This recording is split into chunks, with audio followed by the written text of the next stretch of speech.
right, it looks like we're live. So, Stuart, thanks for coming on for a second time. I apologize about the technical issues on the first round. My ISP decided to do a technical update and just lost all internet for like an hour. It just sucked. Not So, a problem at all. I definitely lost it too. oh yeah. Satanic, man. The devil has. Oh man, you're breaking up again. Shoot, we should probably do the phone. Do the phone. Okay.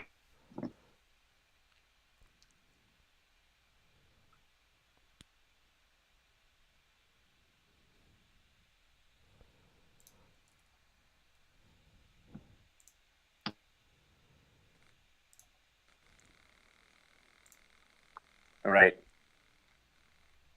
All good? Yep, all good.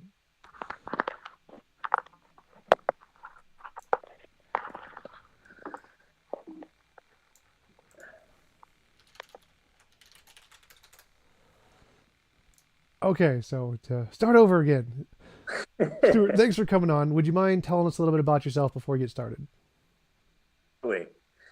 So I am primarily a pastor, kind of a junior apologist, if you will. I've been doing apologetics my whole life in one sense. In high school, I was part of a youth group and led an apologetics club of about 50 students. And that apologetics club was really run by more so my dad, Cliff Knechtle, who's kind of been one of the apologists more well known in 40 years. He started out doing with Billy Graham's son-in-law, and then Billy eventually even got involved in apologetics on beaches, college campuses across the country, some globally. And it's a TV show, YouTube channel. Give me an answer. So I kind of got exposed there early on, high school before with that group that came over to the house. And it really got some of my buddies who were more jocks probably actually interested in faith and spirituality. Everything else was just not working, obviously going for the question. And they saw the Mormon population and they thought the whole, magic underwear and gold tablets was kind of a joke. But so they started getting an ask, which was great, and that got me excited. But then I went through a testing period in college. My freshman year dropped me completely. But I can't because I really did a lot of soul searching and searching through other worldviews. Then I began the seminary where I got a master's in mental health and family and a master's in divinity. And then we're going to go for a doctorate in psychology. Decided I didn't want to sit in a counseling chair for 10 hours a day. So I became a pastor instead. Started working with my dad. We're both pastors at church in Connecticut and college campus. He just got back from 2 in Canada, and we were together earlier. I went to one at University of Delaware, and we were just at University of Texas State together, and a few others. So that's kind of what we do. And there's also a pretty big apologetics ministry, which is Give Me an Answer at our church as well, which there's a lot of angry atheists, mainly in upstate New York. We're in New Canaan, Connecticut, who will write me emails. A radicalized Muslim called me the other day. We have our producer sometimes other providers on our videos and some type of infidels. The Muslim called me and over my Facebook. There's actually there's some people in the comments saying you're a little quiet. Could you hold the phone a little bit closer so they can hear you better? Yeah. Is that better? Yeah, that's a lot better. Okay. So, there's a lot of good, I think it's healthy drama that goes on in Connecticut as well as upstate New York and New York City around our videos, our content. Ultimately, you can't be pastoral or a counselor on a college campus doing apologetics. That just flat out doesn't work. My very first college campus, Southern Connecticut State University, I did that, and about probably 10 people stopped by. That was it. So you have to obviously have a level of intensity as well as a level of kind of assertiveness, a desire to debate. And there's a Christian camp, not really anybody who goes to our church, but there's definitely a Christian camp out there who would disagree with apologetics altogether. They think it's prideful, it's arrogant, it's too divisive, it's not really souls, quote unquote. But I strongly for reasons, and So yeah, but it's interesting because I've had a ton of emails, more so lately than ever, probably, from just angry atheists cursing me out, calling me a lunatic. But we have an event here in Stamford at the Yacht Club in a month from now, and a lot of them said they're going to show up. So that'll be some good Q&A. Awesome. So yeah, last time in our conversation we were talking about reasons to believe in a God, and my position is that there aren't any reasons to believe because all of the arguments and evidence used to indicate a God can be better explained by natural explanations. So could you tell me a few of the reasons that you believe there are for belief in a God? Yeah, so I would obviously we got to define proof because I didn't hear you say the word proof, but a lot of folks kind of probably in your similar camp would say, well, prove to me there's a God. Don't just give me the evidence. I need proof. So I would define proof. I think in our culture today, people buy into proofism, which they think that it's empirically impossible to even come close to identifying that there is a God. And secondly, proofism is that it's obvious to all that there's not a God. So that's how I would personally define. People have different definitions of proof. So I go based off of simply evidence, mainly historical, because really the linchpin, everything hangs on the resurrection as the historical event, whether the Christian faith is true or not. So evidence for the resurrection, I would say, is definitely one of the biggest pieces of evidence because there is so much surrounding it, which is one of the reasons why I'm a Christian. Also, human rights. I think from a naturalistic perspective, it is very tough to ground human rights. That's connected to the moral argument. I think also more of a personal side of it is being a mental health and marriage family counselor. I've counseled at Mass General psychiatry as well as at a few different churches. And when you bring spirituality and faith into the picture, you're able to see healing in mental health, marriage and families, mental health and relationships at a way deeper level, I've personally found, than if you simply bring about secular techniques to try and get at the biggest questions of life. So what's our meaning, purpose? Why are we here? Do we have an ultimate future? Is there such a thing as love, or is it just oxytocin and the cuddle chemicals, etc.? So those are a few of them. How come you're an atheist, you would say, Tom? Well, I'm an atheist because I think all of those things could be better explained by naturalism in a lot of ways. Like, for example, take the historicity argument.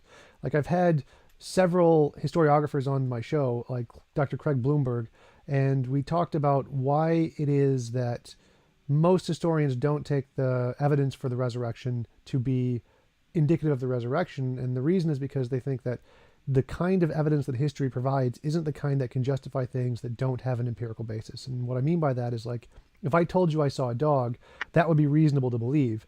But if I told you I saw a unicorn, that would not be reasonable to believe. And the difference between those two claims is that with the dog, it has the combination of my personal testimony that I saw a dog, in addition to a bunch of implicit empirical evidence of the word dog, which entails like its genetic makeup, chemical composition, how to train dogs, what they're allergic to, their taxonomy, their phylogeny. There's tons of scientific stuff we have about dogs implicit in just using the word dog.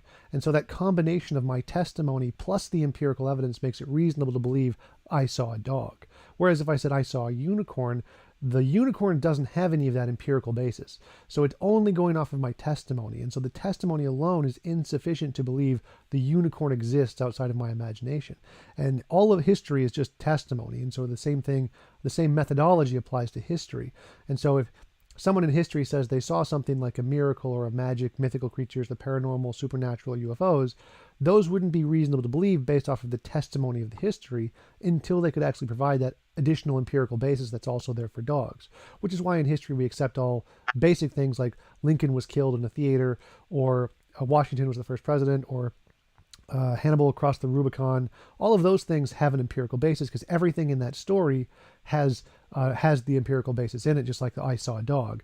Whereas if you, for things that don't, like miracles, magic, mythical creatures, etc., those kinds of claims in history are essentially all rejected wholesale by most of the historical community because the testimony of history isn't sufficient to justify those kinds of claims, just like it wouldn't be if I told you I saw a unicorn. The other ones you mentioned were like the moral argument. Like, I think that morality is better explained. We stop that one for a second. Sure. Okay, because I feel like you're probably a little dubious of the oral tradition when I'm talking more so eyewitness testimony. So I don't believe that simply there was a matter of phone tag and that legends evolved over time. I believe obviously the events were too close to the eyewitnesses, and many eyewitnesses were still alive, and so that's why you have 1 Corinthians 15, 3 through 8. Go check with these eyewitnesses, well over 500, who actually encountered the risen Christ. I still think I'm seeing you ushering in perhaps a presuppositional bias of naturalism, where I agree, if there is no God, the idea of the miraculous, such as a resurrection, is absolutely ridiculous. But if you have a God who's all-powerful and outside of space and time, then there's a reason why, as C.S. Lewis talked about Shakespeare, he character in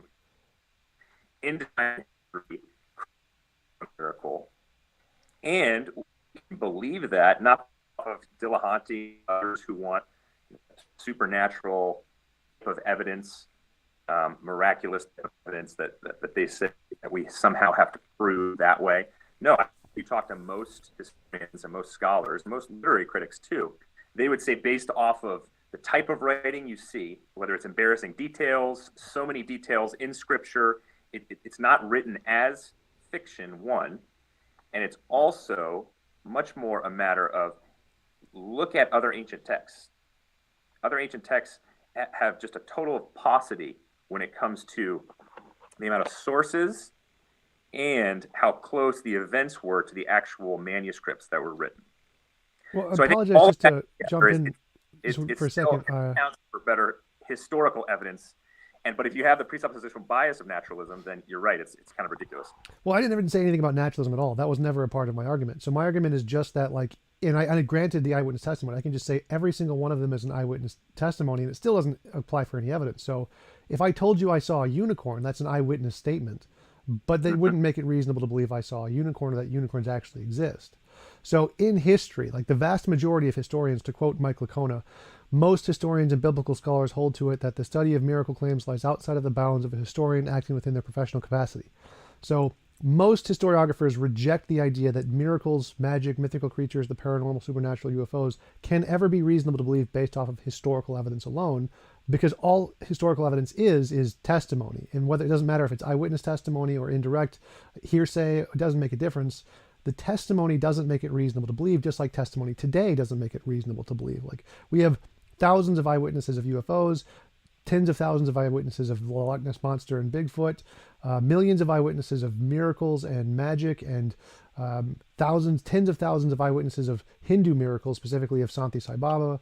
We have lots of eyewitness testimonies of these that are far better than that of the Old Testament or the New Testament accounts of the resurrection. But none of that is reasonable to believe that those things exist until we can actually scientifically, repeatedly demonstrate these things are real and not just in our imagination. Because of the reason I explained that, like if I told you I saw a dog, that's reasonable because dogs have an empirical basis there. Whereas if I told you I saw a unicorn, that's not reasonable because unicorns don't have an empirical basis. And so history works the same way. Any claim in history is only reasonable if it has that empirical basis. And if it doesn't, then just the testimony that they said so isn't good enough to be a justified basis in believing that those things that don't have an empirical basis actually exist. And that's the consensus in the field of history. And it has nothing to do with naturalism. There's no assumption of naturalism there at all, because even if there is the supernatural, you would still need some way to differentiate, is this one account a real thing that exists in the world as a part of the supernatural, or is it just something they imagined? And until you have that methodology to differentiate between those two, it's not reasonable to believe it's real, and as opposed to just being imaginary. Mm-hmm. Okay, so I'm kind of following there. I still think, though, you have so many Christians dying for what they would know to be a lie, which is historical resurrection, that it wouldn't have happened, that they didn't receive Jesus' body, and yet they would still die for it. Very different from like a Jones type scenario, or the Davidians, or really any other scenario I can think. The principle of those dying afterlife in or radical Muslims flying into buildings. It's still radically different because so many of those Christians would be dying for what they, again, knew to be a lie. That's where I see it as very different from, say, those who believe in aliens. If you all of a sudden had thousands upon thousands upon thousands of people dying after supposed eyewitness testimony and seeing these aliens and saying, I'm going to die for them anyway, because they're making these claims that you have to believe in me in order to have salvation, then I would have to seriously consider these aliens existing and putting my faith in them as well. But I don't see how you can usher in this type of evidence that you're asking for in order that somehow is going to either prove or disprove a religion. Well, to take your example, like lots of people dying for what they believe. Like if we put that into a court of law and said, so we're saying, well, do the aliens exist or does the resurrection exist? Whatever we want to go with, and say this is on the table for is it innocent or guilty, and we're in a courtroom and we present this evidence that, well, a lot of people died because they believed it. Well, the court would just throw that out immediately. That has nothing to do with whether or not it's true. And the same thing of like saying, well, they were persecuted. Well, that doesn't tell us whether it's true or not. So again, that would just be thrown out of the courtroom because it's not actually evidence. For evidence to be like reasonable, you have to actually show that the thing is true, regardless of what people believe. Like whether people died for it or not, or were persecuted for it, doesn't add anything to the truth of the claim. It just makes it not obviously false. Where if someone would like lie for it, or immediately change their story under threat of death, that means it would be more likely or possibly it would be easier to believe it was a lie, but it wouldn't add any credence to it being true that they didn't. Like we know that Falun Gong people died and were persecuted for their religion all the time. Same with Hinduism and Buddhism, and Buddhists would light themselves on fire with gasoline and die for what they believed in. There are lots and lots of people who die for what they believe in, especially like cults. Yep. Don't drink the Kool-Aid, essentially. There are lots of people who do that. But not for what they knew to be a lie. That's the qualifier. That's the crucial distinction right there. Oh, right. They believed it was true. Right.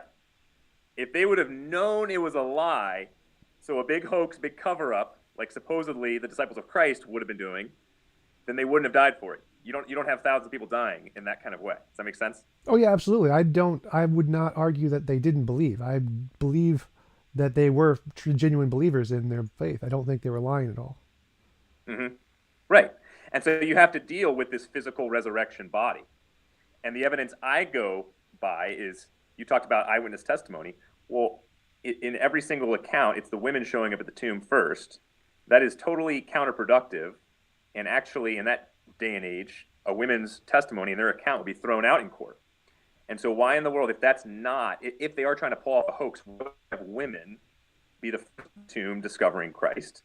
And then Christ shows up to Jewish people who would have way more hoops to jump through to believe in an actual physical bodily resurrection. Remember, the Jews believed that at the very end of time, there would be mass resurrection.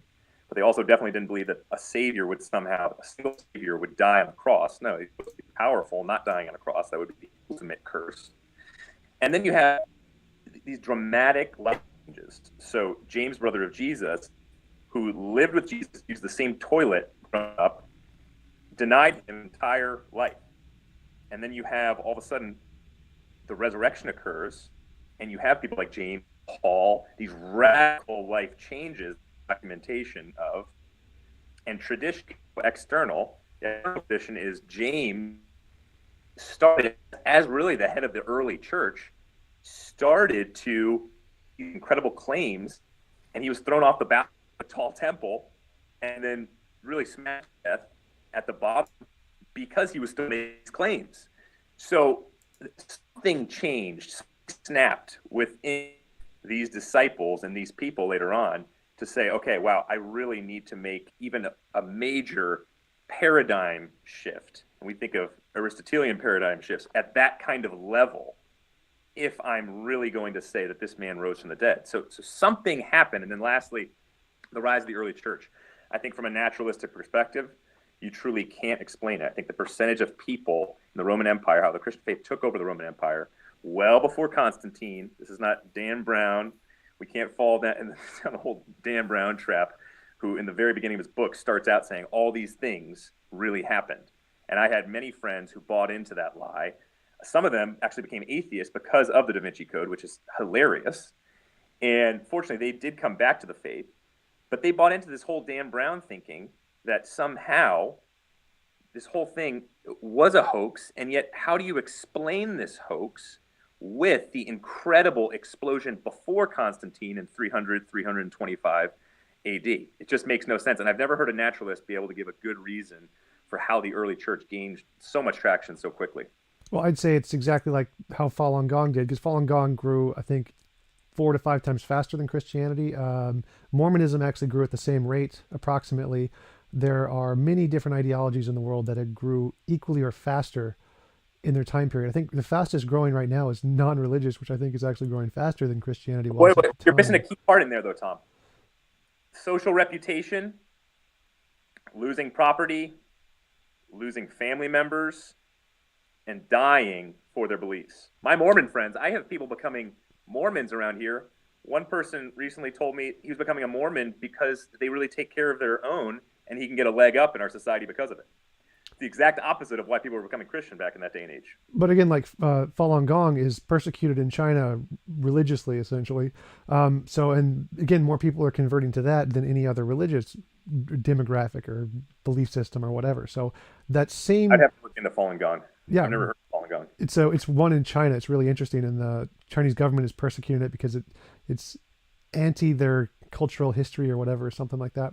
But yeah, so there's lots of examples of ideologies growing in societies where it's clearly persecuted and getting people killed, but they grow anyway. I mean, that's a pretty common feature of humanity.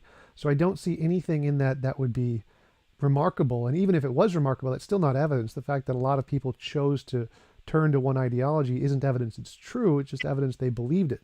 And the fact that they believe it wouldn't be admissible in a court of law. You say, well, a lot of people believe that Jesus rose from the dead, or a lot of people believe that they were abducted by aliens.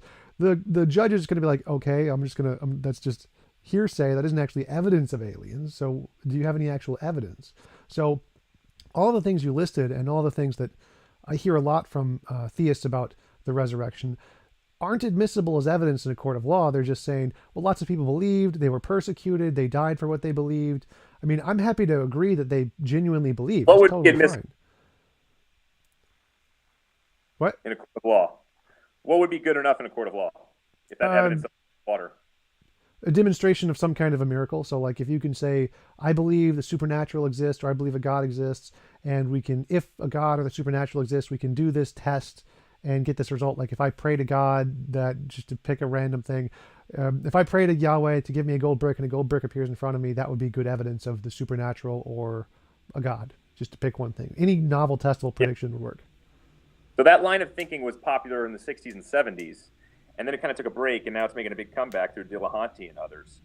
But I think that's really just kind of a catch-all, and I don't know if that really works, because, why do you need that type of evidence, for example? Why can't it be, if someone dies, and then if someone is born, again, that's not a supernatural death and resurrection, but you still need a level of evidence to prove, okay, someone really died, or someone is really born and exists, versus a level of historical testimony, which works as well. And William Lane Craig makes this point, and he's pretty certain on it. And I haven't heard, again, I just don't know where you have to get to that point of reasoning and that type of evidence. But say, if we even get there, near-death experiences is becoming greater and greater today in terms of the amount of evidence we have for them. Over 30 million people in India and Europe alone have claimed near-death experiences. And then I think I mentioned this to you last time, over 300 peer-reviewed articles coming out of Duke University now talking about these actual experiences, and doctors saying, yes, these supernatural experiences have happened. And I've always thought near-death experiences were kind of a joke, and I would never use them in a debate. But there's been such a great increase that the strongest naturalists are having a tough time talking about what is really going on there.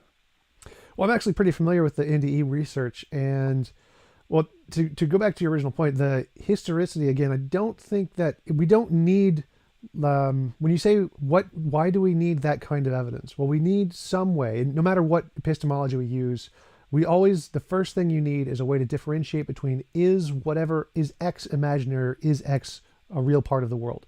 Like, the way knowledge starts is I think, therefore I am. So that's the first thing we can all know, absolutely. And then there's some difference between my imagination and my experience. If I'm imagining a unicorn, I don't see a unicorn in front of me. There's some difference between these two things.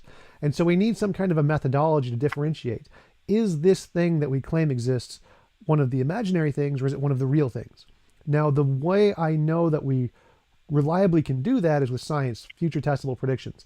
Like anybody can explain anything post hoc after it happens. So if you say like a cup falls over, like what caused it to happen? Well, it could have been caused by a mouse, or it could have been caused by a bird or a squirrel or a leprechaun or a magic space aliens or a meteorite. You can explain how the cup fell over in infinitely many ways. And all of those explanations can explain all the evidence we know. So like if we see mouse droppings around the cup and you said like space aliens knocked over the cup, you could say, well, there was a mouse there and it left the droppings and then walked away, but it didn't knock over the cup. That was the space aliens. So anybody can always explain the past evidence.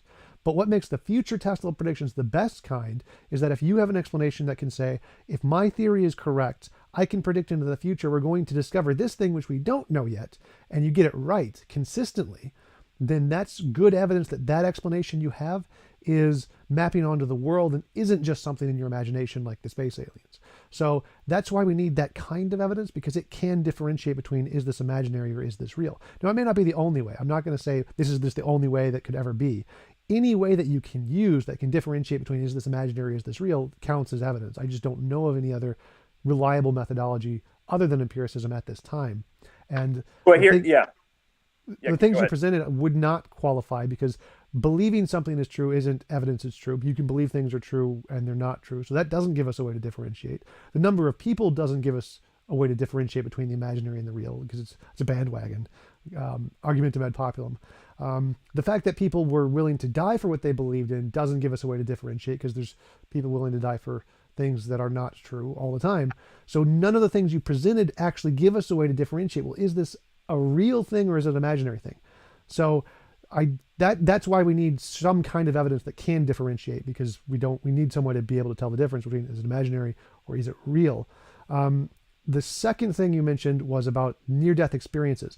Near-death experiences right now, we are just at the precipice of discovering and researching NDEs, so we don't actually know what they are caused, and the brain is one of the two least understood fields in science. So you have neurology and biology, the two most complicated, least understood fields in science. And right now, the top explanation of NDEs is that it's essentially when your brain shuts down unexpectedly.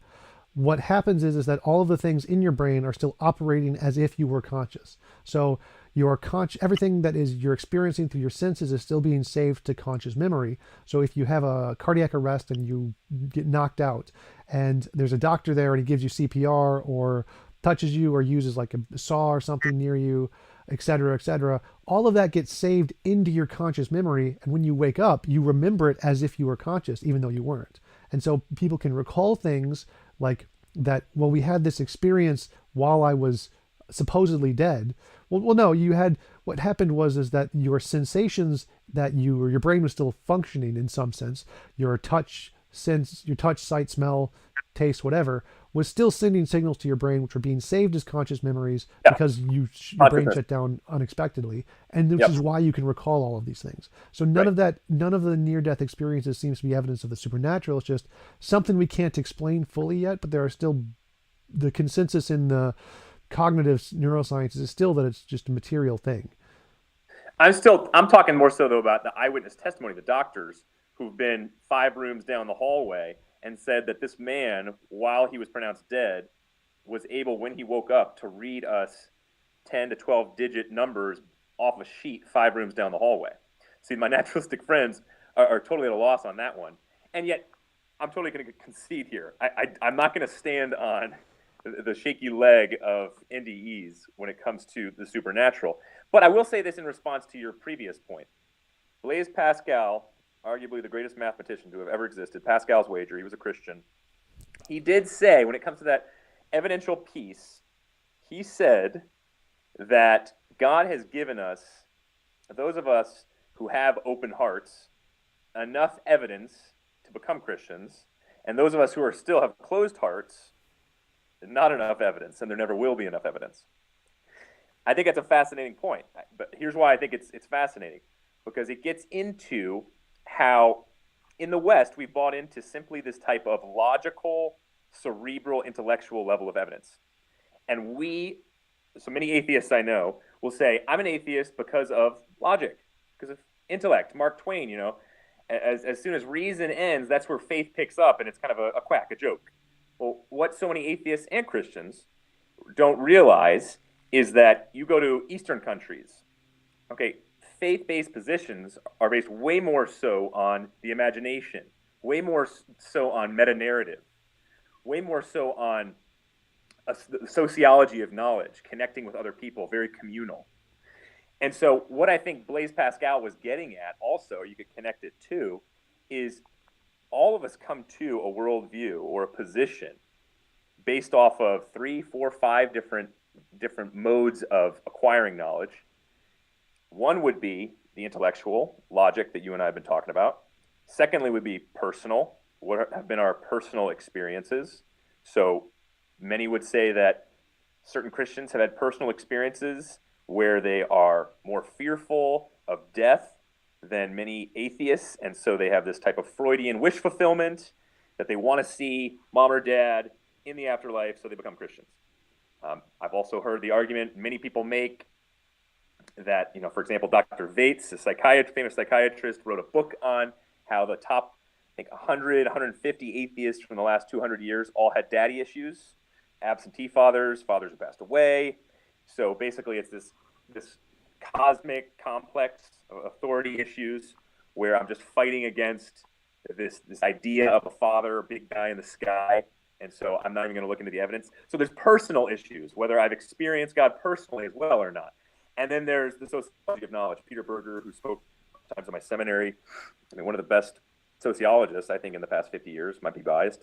But he was a Christian, and he came out with that, really wrote a bunch of books on the sociology of knowledge, showing clearly that we are such socialized animals to such a degree where we don't even realize at a subconscious, conscious level how much those who are around us, who we either want to be like or have a great impact on us, determine what faith position we take, whether that's atheism or theism. Oh yeah, I totally agree. Definitely, like if my prayers were answered when I was still a Christian, then and those things happened some reasonably short period of time after I prayed, I'd still be a Christian. So I think the reason I became an atheist is fundamentally because none of my prayers were answered. And so that personal experience, I realize, is definitely a huge impact on why people believe. But my contention is that I don't think the reasonable logic thing does in fact give us reason to believe. Because I think the fundamental part of my argument is that part where I said we need some way to differentiate, is this imaginary or is this a real thing? And the best way I know to do that is science. I don't know of any other ways that can do it. There definitely could be other ways.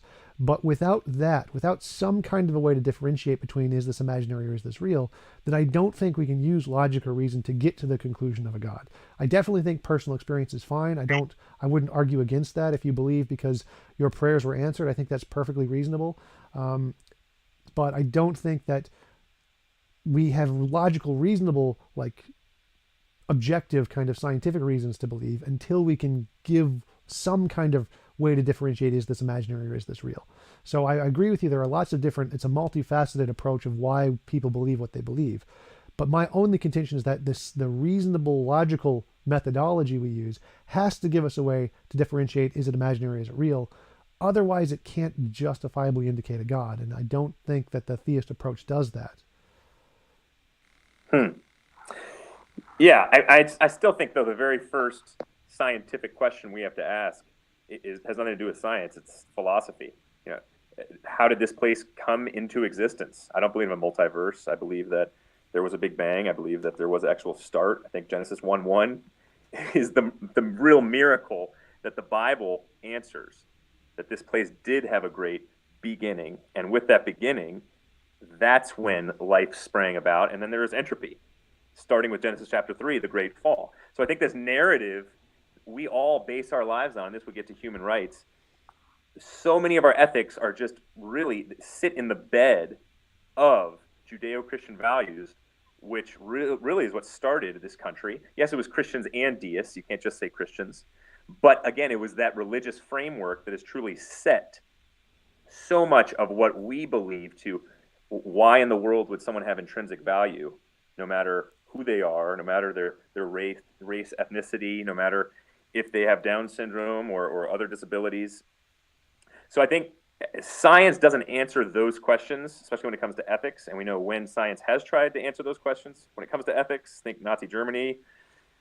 Well, that wasn't science. There wasn't any Serious science in that. problem. So scientism obviously is looking wholesale at everything from a scientific level. But I see what you're saying. But I still think from the very beginning, the whole issue of if this place came about, if it did have a start, again, that is a philosophical question. Science gets at process, but philosophy gets at origin.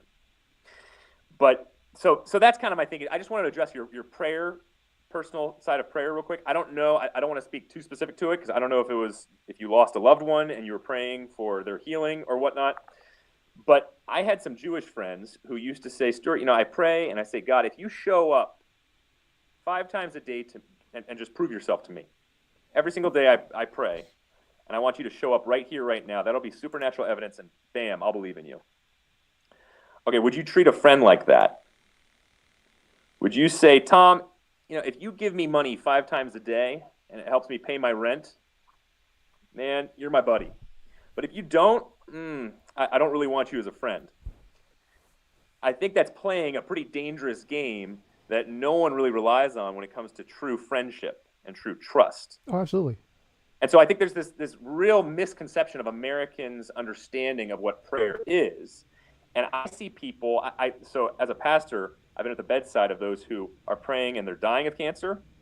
And most of them, fortunately, prayer has strengthened them and given them even joy and peace amidst the pain, unlike those who don't have a sense of God, an understanding of Him and trust in Him, and a vibrant prayer life. So the way it is able to help not only deal with suffering, but also grow somebody when they are suffering, I've found to be phenomenal. Yeah, so your first point was the universe began to exist, and I agree the universe did begin to exist, or our universe did for sure, but that could also be explained by more natural phenomenon. So we know there are definitely things in the universe we can't explain, like the origin of the universe, the fine-tuning, dark matter, dark energy, near-death experiences. There's lots of things we can't explain, but it seems more reasonable to infer those are going to be explained by natural causes than a God. I mean, just asserting that they could be explained by a God, I don't think would be evidence of a God, especially since we're making progress in all of those fields. Like even the origin of the universe, there's definitely models in physics where there's natural things that can exist outside of space-time, like Nima Arkani-Hamad's amplituhedron and Sean Carroll's emergent space-time and several other different models. And all of those are just combinations of physics. So the multiverse, the one you mentioned, is a combination of early universe inflation and vacuum states. And all of that is empirical science. They're just combining it in new ways. And so the fact that that's all physics that's been verified and just a combination of verified physics, even though the collection hasn't been verified, like the multiverse hasn't been verified, it's still just built on physics that we have verified. And so that seems to be far more reasonable than to add in an extra thing in the hypothesis like the supernatural. But what God. if physics is gravity? Like we know the effects of them, but we don't even really know what gravity is. Well, gravity is the curvature of space-time. We do know what gravity is now, thanks to Einstein. That must have happened like a day ago because I was listening to a recent science debate, 2 pretty successful scientists, and they were saying you can't even truly define what gravity is, and we probably won't be anytime soon. So maybe they were talking about quantum gravity, because that's definitely true. But I'm pretty sure regular gravity was described by Einstein in general special relativity as the curvature of space-time, and that seems to be the consensus among physicists as far as I know. I've had quite a few of them on my show. So we fully understand the laws of gravity as well as exactly how it works? Oh, we don't fully understand anything. Science doesn't ever get us to fully understanding. It's not a science thing. Right. Well, that's my point. So there is a faith. You use faith in science as well. There's so many theories and hypotheses that we can't get this ironclad understanding of even gravity. And so, yes, we have a bunch of theories out there, and I think we've done wonders when it comes to understanding what gravity and these theories are, but there's still so much work to be done. And so that's it's just science, and we need to go by science and logic. We never just go by science or logic. And jumping over to human rights, for example, I think that the naturalist has, from a scientific standpoint, it is such a leap of faith to get to an understanding of human rights from the atheistic point of view. I'll say, human rights can come from, for example, one, we're all created in God's image, so you have to respect and love somebody no matter who they are.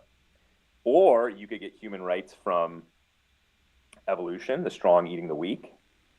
So the strong really should survive, and they have more value than the weak. Or you could get it from your own personal preference. The 51% could decide that the 49% should be slaughtered. And so it's my own personal preference, and I get a large group of people around, and we decide who really has human rights and value. And then we destroy whoever we want to, or we uplift them and we serve them.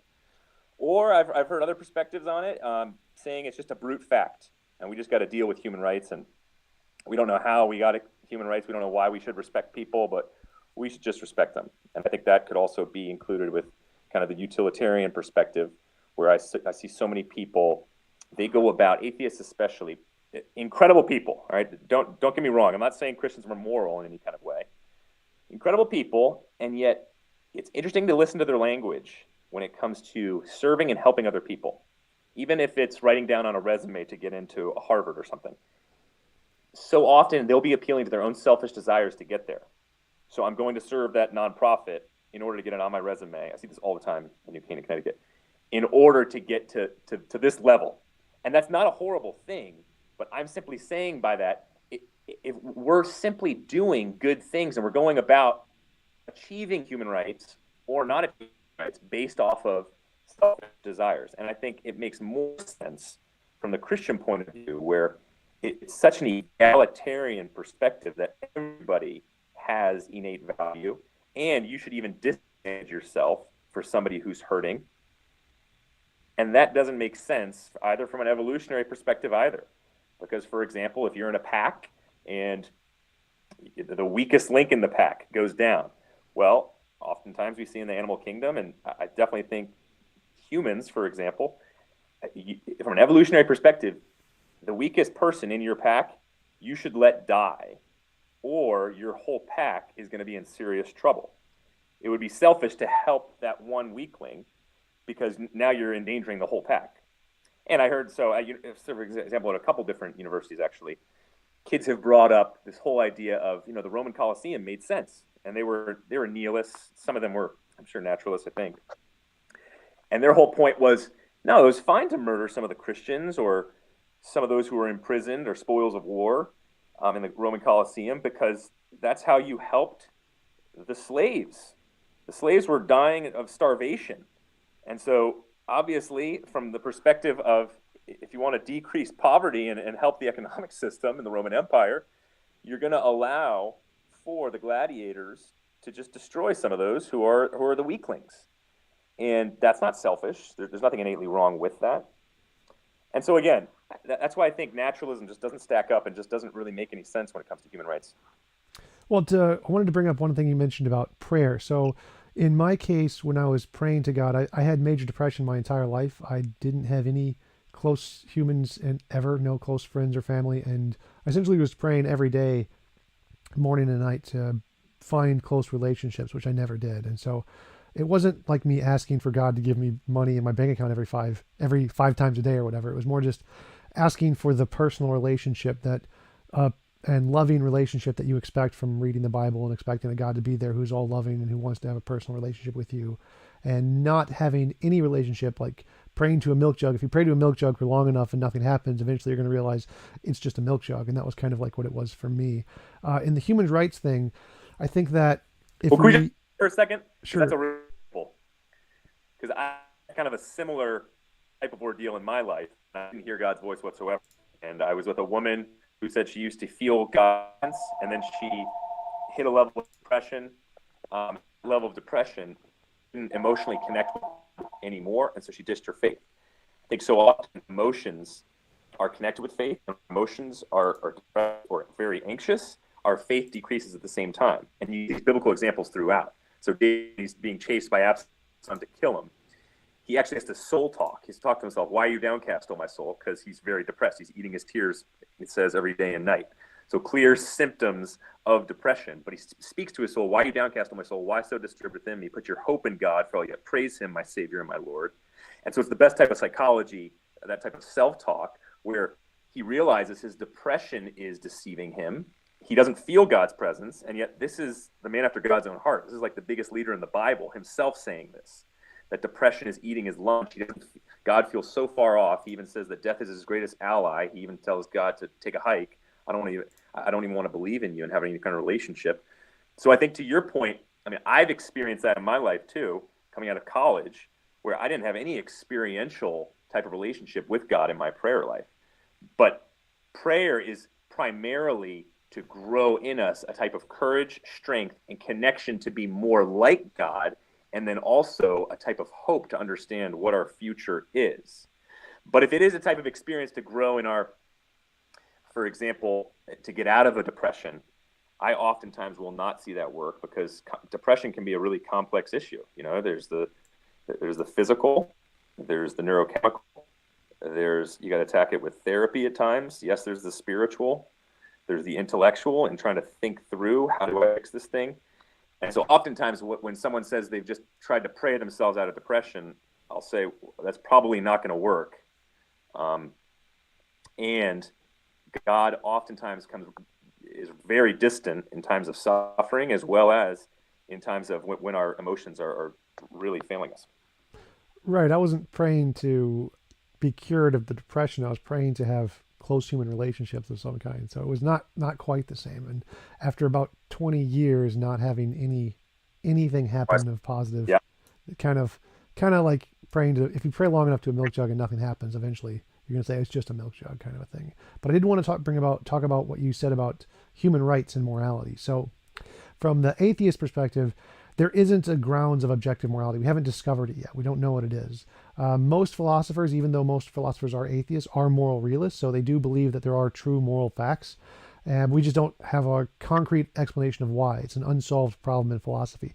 And the reason is because like nothing works as a solution. Even if you put in a God as a solution for objective morality, it doesn't work. It doesn't solve any of the problems. Like if I give you a complicated math equation and you put equals God, well, that doesn't do anything. You need to solve the problem. And in morality, there's lots of those kinds of problems, like the trolley problem, the is-ought problem, the Euthyphro dilemma, the G. Moore's open question argument. All of these problems are real problems, like math problems that actually need to be solved. And just putting in God there doesn't actually give you a solution, just like it doesn't give you a solution to any kind of trigonometry equation. And so the reason the God explanation doesn't work in philosophy of ethics is the same reason none of the secular theories work in the philosophy of ethics, because they just don't answer the questions.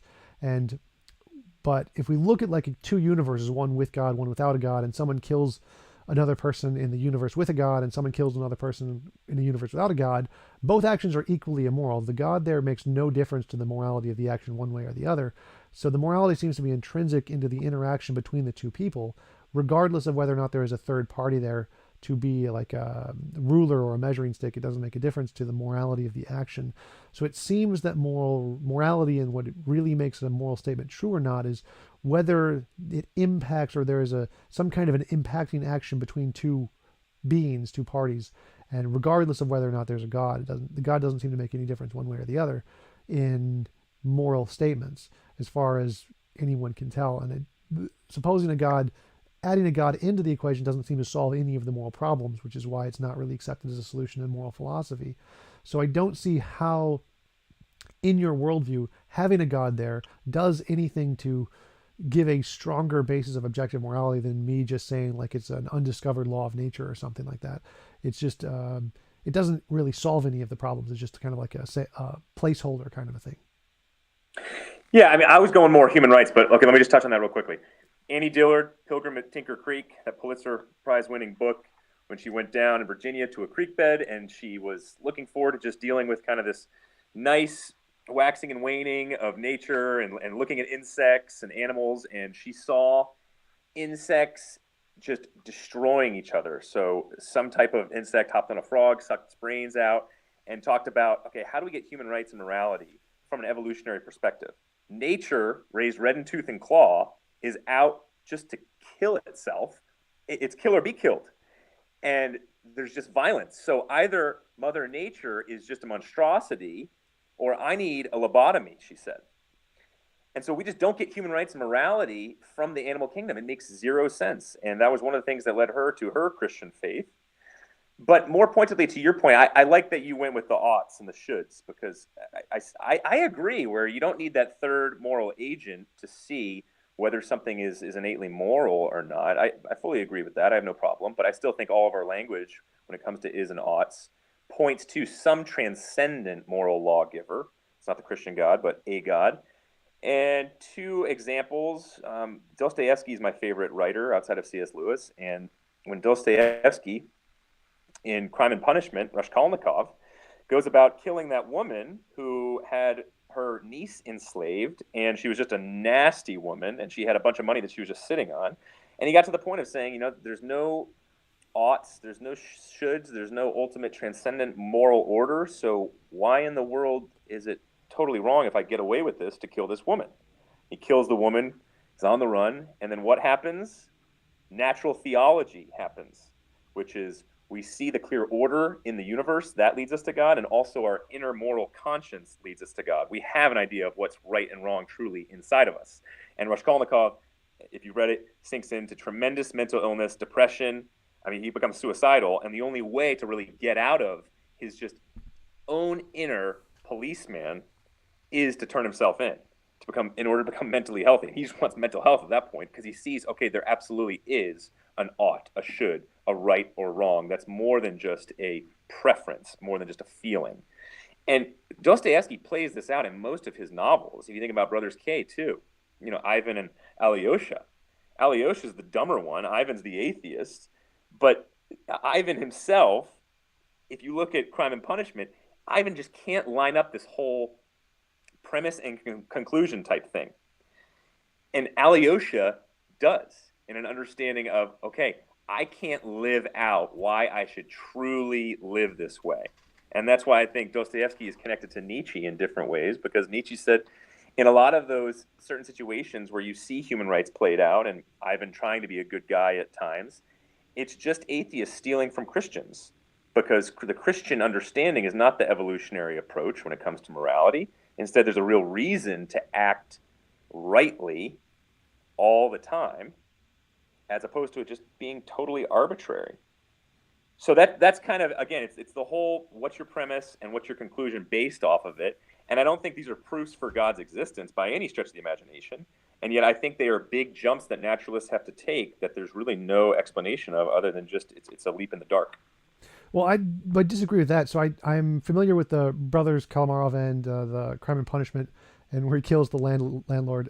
But that isn't evidence of a God in any way, because you've just essentially asserted that a God can act Morality. as the objective grounds, or morality or human rights or whichever version of oughts you want to go for. Yeah. But God again doesn't solve any of the philosophical questions of what is the grounds here. So God is essentially just a subject, and he's saying, so this is my nature, this is my perspective on what morality is, which is no different from like a person saying this is my nature, this is my perspective. It doesn't give us an objective grounds of morality, it gives us a subjective grounds of morality because it's contingent on a God.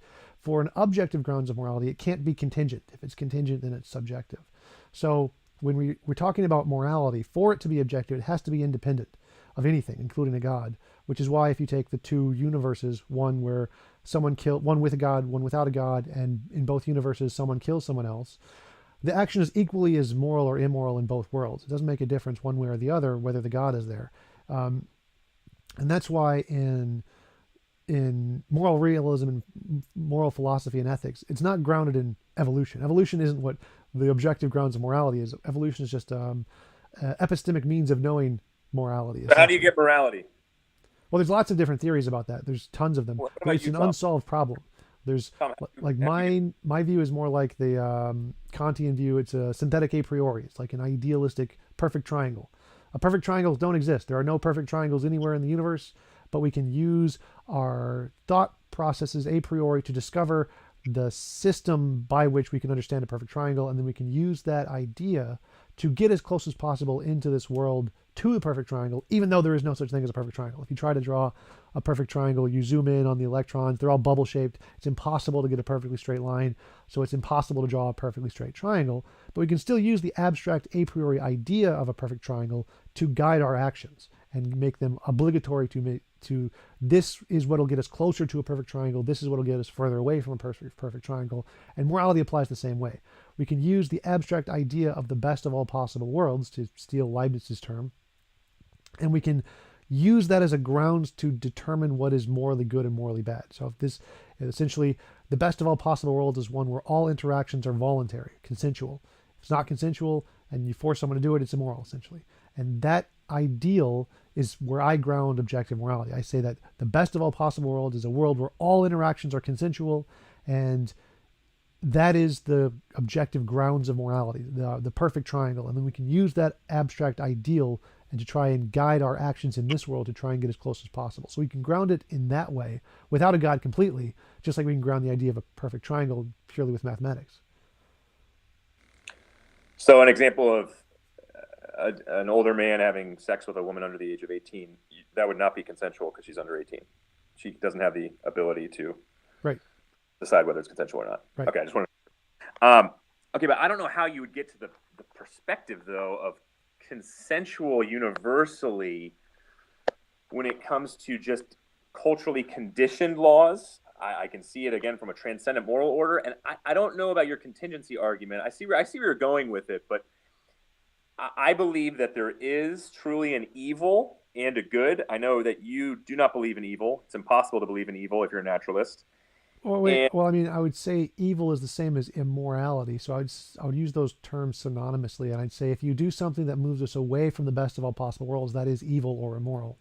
Just like if you draw a wiggle on a triangle, it would be less of a triangle because it's less straight. Okay. Yeah, I would use, so all the naturalists I've had conversations with wouldn't use the word evil.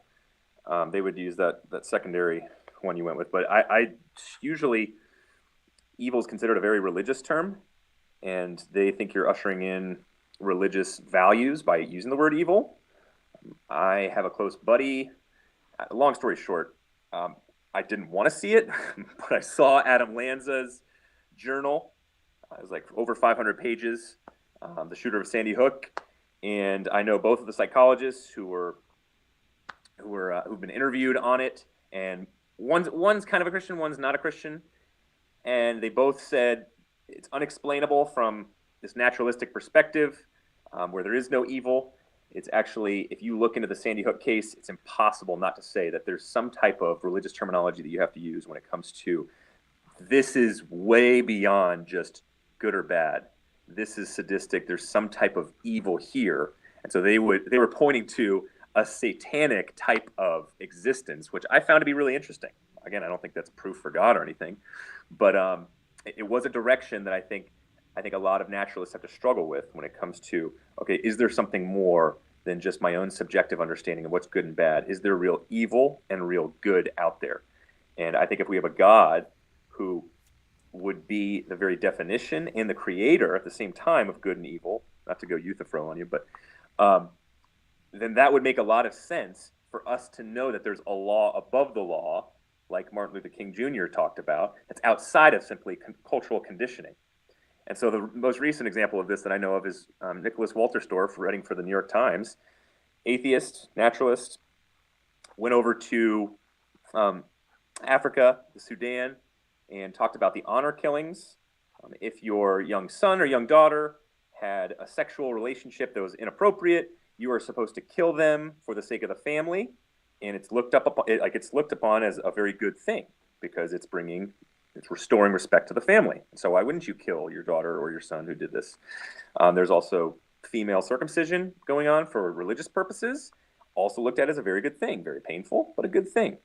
And Walterstorff, as well as a couple others, were there and said it's impossible to usher in our type of from our socialized position in terms of our own culture, to say this is truly wrong and try and convince them that this is horrible. That's not horrible. There has to be, like Martin Luther King Jr. said, because the racist whites during the civil rights era were making the same exact argument as the Sudanese. Because the Sudanese were saying, get out of here with your white Western morality. The exact same thing Martin Luther King Jr. was dealing with. That's why he wrote Letters to a Birmingham Jail, where he clearly says there's this law above the law. And I think we all gravitate towards that. It's more than just this consensual piece of language, which you're talking about. No, we know innately whether something is right or wrong, good or evil, and it's above simply the definition that the culture makes. Well, I totally agree. So I think I'm a moral realist, so I believe there is an objective morality, and I think that we can discover that through consent. So I think consent is the description of what that objective morality is. And in those Sudanese would also reject Christian morality, and they have, where Christians have come in and tried to convert them, and they said, get out of here with your Christian morality for the same reasons. So I also agree that there is a law above the law, but I don't think it's grounded in a being. Morality. What? But what are you referring to there? Get out of here with your Christian morality. What does that mean? Are you talking about kind of the imperialism that went on with the missionaries? Is that what you're talking about? Well, like the Sudanese and many people across the world have rejected the Christian idea of morality and adopted their own ideas of morality from different sources, like other religious beliefs or other social constructions or whatever. And so just like they say, get out of here with your secular morality or whatever, they also say the same thing with Christian morality. It's not like having a Christian God where you believe that there's a law above the law makes it any more compelling to them. They don't care. It makes no difference at all. So if I can come in with the same thing and say there is a secular law above the law, which is the best of all possible worlds, and they would equally not care. So having some kind of an objective grounds for morality isn't any more compelling than not. It's just having a social construction, because it's more subjective about what the people believe, regardless of whether or not you claim to have a grounds that is objective or not. They don't really care. I mean, they reject science. There's lots of places in the world that reject scientific discoveries, even though they're objectively, demonstrably true, just because they're socially conditioned to not accept certain other cultures or other methodologies. So the fact that you have an objective grounds of morality doesn't make it any more compelling to different groups of people at all. It doesn't make a difference. But so again, we can still have that law above the law without a God. The God doesn't help you in that way. It doesn't make it any more or less reasonable or solve any more or less of the philosophical problems. So I don't see how that would make your worldview any more reasonable or more coherent than the atheistic interpretation, where we can add. But how do you handle when obviously the Nazi generals were just saying we were following orders, an understanding of objective morality? I mean, they said it was just right or wrong based off of the power, the Nietzschean power that was going on. Whoever was in power, that was right or wrong at the time. I mean, who's to say that they were really wrong? Because again, the same language was used in that courtroom, that there's a law above the law.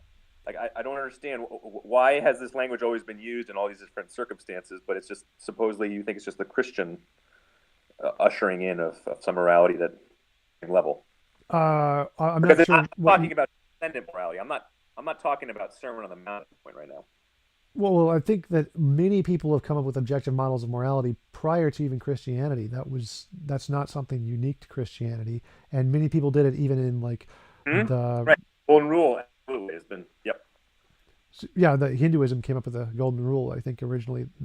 So, but my point there was that the law above the law thing can be grounded in lots of different things. You don't need a God for that. I agree there is an objective morality. I agree there is a law above the law. That's because I'm a moral realist. That's my position. But you don't need a God for that. Like, I agree there is a beginning of the universe, but you don't need a God for that. And I think that the naturalistic explanations offer a better grounds than a God, because it actually gives a more coherent basis of objective morality. Like in the cases you gave of like honor killings, I can say that's objectively wrong because you are doing something, you are imposing involuntary restrictions on the will of the person who you are killing. They do not consent to this. You are breaking their consent, which makes it like moving us objectively further away from the best of all possible worlds. Like I can objectively say, if you draw a gigantic curve on the side of your triangle, that's not a triangle. For it to be a perfect triangle, it needs to be perfectly straight. And so you're drawing the big curve makes it objectively further away from a triangle. So I can say that if you do honor killings and kill the child without their consent, when they're children, they can't consent anyway, then that's objectively immoral because you're moving us further away from the best of all possible worlds. I can say to the Nazis, if you're killing Jews or anybody, then that's objectively immoral because you're moving us further away from the best of all possible worlds. And I can do it in the exact same way. I can say, if you draw a curve on a triangle, you're objectively not making a triangle because for it to be a triangle, it needs perfectly straight lines. Yeah, and the naturalist Peter Singer would say about those who are slowly dying of Parkinson's and other types of diseases, it shouldn't really be, especially Alzheimer's, he says. Alzheimer's, you shouldn't consider them persons because they can't consent. And so it should be the doctor's call whether to kill them or not. So it's not just Peter Singer saying this. This is becoming more and more widespread. That's why there's a 30% decrease in those with Down syndrome, for example, because they are being aborted faster than any other type of human being. And so there's no an ability for many Alzheimer's patients to have a level of consent. And Singer would say that's why we shouldn't count them as persons. Shouldn't count them as, we should take away strip their personhood and go ahead and make the call whether we should euthanize them or not. Right, and that's because he's making a pragmatic argument, not an objective moral argument. So I would say that all life, anything with consciousness should be given consent, should have the right to determine their own lifestyle, essentially. So I think it's immoral to impose involuntary restrictions on people, anything with consciousness. So I would apply this to animals and bugs if they have consciousness, whatever. Anything that has consciousness, it's immoral to harm that thing. So I would go further than Peter Singer in that sense, and I'd say that every conscious thing has a moral value to it. So if you're not conscious and you're hooked up to a machine, it shouldn't be. How do you view that? Like you'd be dead. Like by not conscious, I mean dead. Right. So you're not saying reasoning capabilities. Right. You're saying consciousness. Right. So that's why I said I included this like bugs and animals and stuff. Right. Exactly. Okay, I would say, back to your original point on cultures and universalizing a worldview, especially when it comes to human rights and morality. I would disagree on your earlier point when it came to Christians and how Christians just force their morality on people. Again, it's not the morality, objective morality that I'm talking about is just from the level of it's God. It could be a Hindu God, it could be Allah, it could be anyone. I will say this, though. The Christian faith travels better than any other faith, hands down. You look at it percentage-wise, for example. I mean, it's vastly moving towards 25% of the Christian faith is now in China. 17%, I think, is in South Korea. Another 25% is in Latin America. And so, to watch it to really chart it and see how it's moved away from Europe, now into the U.S., but now even greater in Latin America, Asia, big presence, and China is going to be the biggest presence by 2050. You look at all the other major world religions, and pretty much the hub is still where they started. And it's the same for the religious nons in many ways. It's always been just a Western white worldview. You look at the humanistic conferences that have gone on. The last 25 all have either been in Europe or the U.S., save one that was in Dubai, because they were like, oh, shoot, wow, maybe we should do something here. This is becoming a little too obvious that this is just a white Western worldview. So I think, Lamin Sanneh at Yale, for example, and a few other professors have spoken to this, where there's not a type of imperialism that you've seen with naturalism and humanism when you've taken those type of values and gone to Africa, which automatically strip away the miraculous, right, and the spiritual and demons. So Lamin Sanneh at Yale would say that when he saw humanistic, naturalistic values come over to Africa, that was way more imperialistic because it was basically saying to all these African tribes, it's laughable that you actually believe in the spiritual, in the demonic, in angels, for example. But then the Christian faith came over and it accepted and actually uplifted this understanding of the spiritual, the angels, the demons, and it also lifted up their Africanness. It didn't say, like a naturalist or a Westerner, you have to become white and buy into our own type of human rights understanding, but instead talked about how you keep your culture, you keep your understanding of who you are, because that comes directly out of Galatians 3:28. There's neither slave nor free, Greek nor Jew. Everyone is it's the most egalitarian worldview possible. And so I think it's really interesting that you brought up that point because I've seen the opposite. Which point were you referring to? Because my point was just that when you bring Christianity into other cultures reject the Christian worldview, just like they would reject the humanist worldview, regardless of whether or not you have an objective morality. Yeah, I'm talking more so your consensual point. When you're talking about this consensual morality and human rights, it sounds like you're almost coming from a Western humanistic perspective, because naturalism and the religious nons, you can group them all together in a way. How is that going to your basis for morality and the consensual understanding of things? I don't know how that's going to spread to a place like Africa and do too well.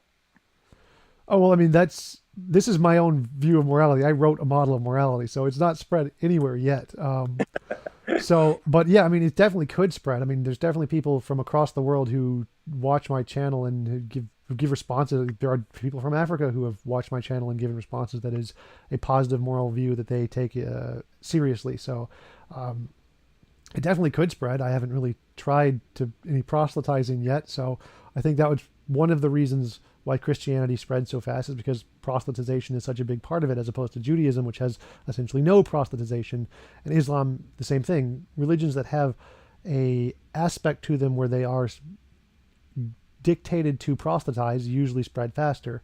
But I would say that right now, even in more religious countries, secularism is growing a lot faster than even Christianity. Secularism is essentially the fastest growing religious denomination anywhere in the world, and not just in Western cultures, in non-Western cultures as well. Yeah, yeah. Well, I haven't heard of those stats. Worldwide, in the next 10 years, secularism, atheism specifically, is going to decrease from 16% down to 12%. Religious nons, you're right, are increasing in the U.S. Christianity is not specifically decreasing. It depends on how you define Christianity, because it's the spiritual versus the non-religious types. There are many spiritual people who don't go to church who are still Christians, though. So vibrant Christianity is still, in my perspective, and this Washington Post article I saw, is still growing. But I think you have kind of the mushy middle, the cultural Christians, dying off in a way, and then religious nons are definitely increasing. But people hear religious nons and they automatically think, oh, atheism is growing.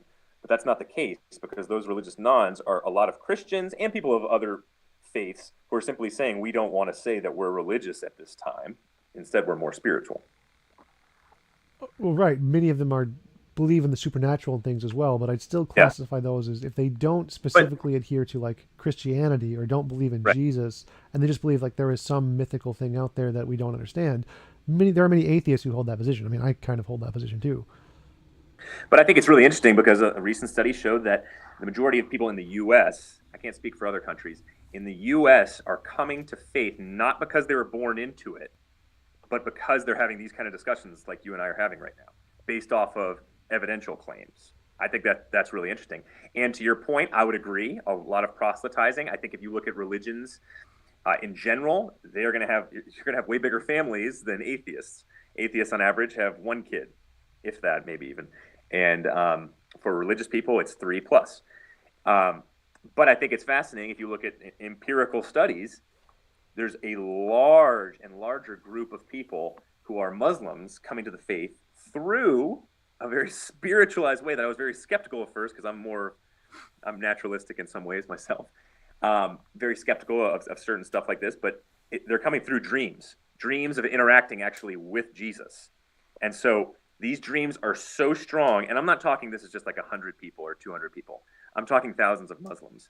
And I also know this not just from the studies, but I went to school with ex-Muslims at seminary who went back to their Muslim hometowns and obviously endangered their own lives by doing so.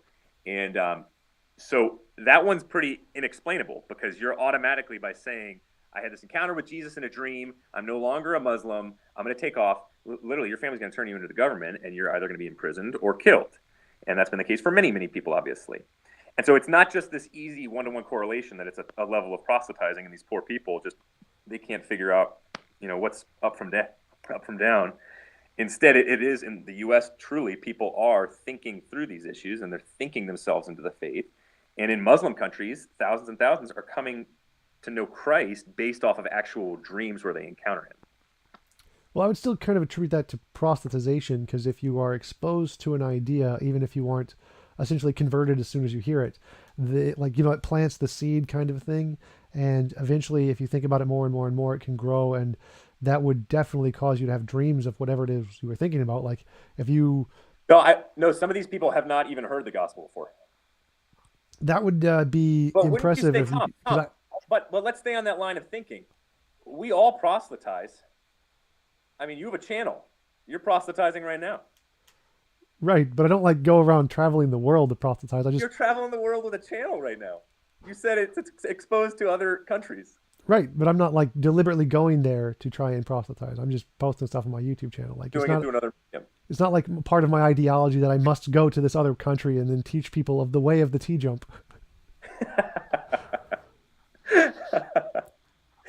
You're right. I don't think you have that moral obligation. I think Christians do have that moral obligation. I mean, the Dartmouth Atheistic Student Association, I love that they put out that article where they talked about if you're a Christian, you have a moral obligation. You better get out there and start sharing your own faith if you truly think it's how people get to the afterlife. And so I respect them for that. And it is interesting, though. You're a really, really nice, humble atheist. And I typically don't have very cordial conversations with people of your type. And I'm not making a general statement here at all. But I think I understand a lot of those angry atheists that I talk to who will drop a lot of expletives. I understand a lot of their anger comes from because they were raised in religiously fundamentalist homes. I get that. And yet, to your point, I don't know a lot of them why they proselytize. I think the new atheists are proselytizing in their own kind of way, where they're writing these intense, inflammatory books because they actually think that religion is dangerous, really, really dangerous. And I think that's a very Nietzschean approach. And I think that many fundamentalist Christians do it too. And that Nietzschean approach is let's just shout the other one down, treat them less than. And it's kind of nonsensical, and it kind of gets back to our earlier conversation on human rights and when it comes to our political sphere.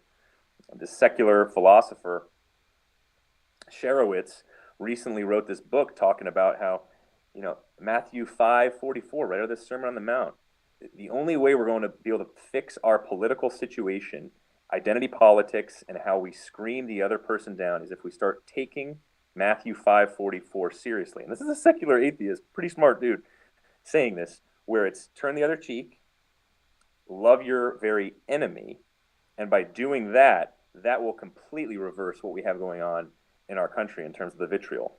But it's too many Christians who don't take that to heart, instead live hypocritical lives. And way too many atheists, too, who don't take, whether it's their humanistic values or whatever they abide by, to heart either. Yeah, I totally agree. I think that the most important thing we can do is have discussions with people on the other side of the issue. Though instead of the Bible, I would be quoting John Stuart Mill, that it is imperative to all human morality and understanding that if dissidents to all commonly held truths do not exist, we must invent them and impart unto them the strongest possible arguments a devil's advocate may conjure up, because if you only know your own side of the issue, you know little of that. So that would be my Bible quote from John Stuart Mill. But yeah, so I think that having these kinds of conversations with people on the other side and really talking about the differences in what we believe in is probably the most important thing we can do. And I think it's really sad that there isn't as much engagement between atheists and Christians. And I think that we should definitely have more and work together and have like joint conferences or whatever. That would be really cool. Instead of just having just go to our own little bubble and just talk to the people who all agree with us. No, it's so true. That's a great point. I couldn't agree more. Yeah, well, we've been going for a little bit over an hour now. I think I should let you go. Oh, yeah.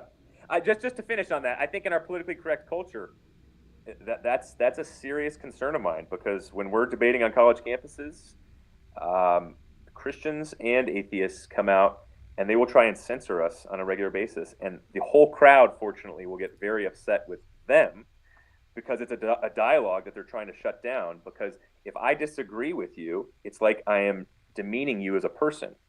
I mean, that's scary that our country is heading in that direction. Yeah. I recently heard this little mantra by some college students saying, we need to be able to agree with each other on everything before we start a discussion. That's exactly it right there. And that is not respecting or loving another person. If anything, it's going the opposite direction, because I'm not going to be able to find out who the real Tom is unless I'm able to question him or disagree with some of his ideas. Right. That's more like because I don't attribute communism and socialism. I think those are independent from atheism, but I think that the ideologies proposed in those were essentially give you a handbook. You have to become the ideology in this handbook, so everyone agrees, and then you can have conversations. That's exactly right. So true. Anyway, it's been great talking with you. I really enjoyed it. I'd love for you and your dad to come down to Minnesota, come to our university campus sometime. We can chat. That'd be awesome. Would be a blast, Tom. We'd love it. All right. Talk to you later. All right. Take care. Bye.